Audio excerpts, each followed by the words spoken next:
Family, তোমাদের সকলকে স্বাগত আমার আরও একটা ব্লগে। উপস, ব্লগ না, আজকে মন গেল একটু সাজুগুজু করি, তাই ভাবলাম চলো একটু রেকর্ডও করা যাক। প্রথমেই একটু ময়েশ্চারাইজার দিয়ে নিলাম, আর এই যে লিপ বামটা, শীত গ্রীষ্ম বর্ষা আমার সারা বছরের সঙ্গী বলা যেতে পারে। আমি একটা জিনিস বেশ লক্ষ্য করেছি, আমাদের মেয়েদের বিয়ের আগের আর বিয়ের পরের লাইফের আকাশ পাতাল পার্থক্য থাকে। এর আগে সাধারণত কি করি, যখন রেডি হই প্রথমত তো ঘরটাকে একদম মানে তেহেস মেহেস করে দেওয়া যাকে বলে, একদম এটা নয় ওটা, ওটা নয় সেটা, এটা খুঁজে পাচ্ছি না ওটা টেনে বার করছি, ব্যাস এইরকম করে ঘরটাকে জাস্ট এরম রেখে দিয়েই একদম রেডি সেডি হয়ে চলে গেলাম। জানি বাড়িতে মা আছে, বাড়ি ঢুকবো দেখবো একদম ঘর আমার টিপটাপ। কিন্তু এই বিয়ের পর যখনই ভাবি যে না রেডি হতে হবে, তখনই ভাবি বাবা তখন রেডি হতে গেলেই তো আমার ঘরটা এরম হয়ে যাবে।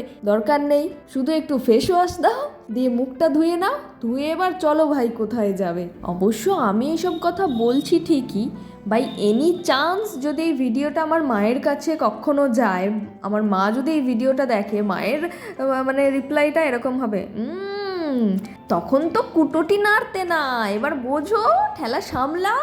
ঠিক মায়ের রিপ্লাইটা এরমই হবে আর কি। এনিওয়ে, আমি আজকে ক্রিয়েট করছি একদম পিওর একটা বঙ্গবধূর লুক। তোমরা ভিডিওটা এন্ড পর্যন্ত দেখো না স্কিপ করে, আর শেষের লুকটা তোমাদের কেমন লাগলো কমেন্ট করো। কিন্তু আমি সাধারণত খুব একটা সাজি না, কারণ বাবাই মেকআপ জিনিসটা একদমই পছন্দ করে না। এখানে তসলিমা নাসরিনের একটি কবিতার কথা খুব মনে পড়ছে, যেখানে তিনি বলছেন,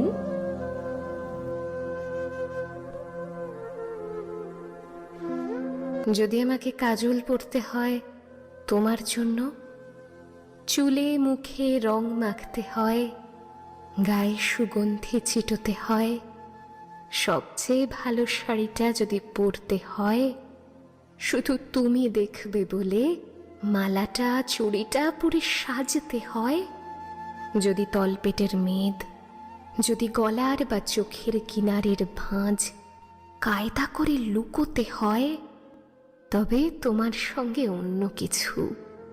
প্রেম নয় আমার, প্রেম হলে আমার যা কিছু এলোমেলো, যা কিছু খুঁত, যা কিছু ভুলভাল অসুন্দরী থাক, সামনে দাঁড়াবো, তুমি ভালোবাসবে।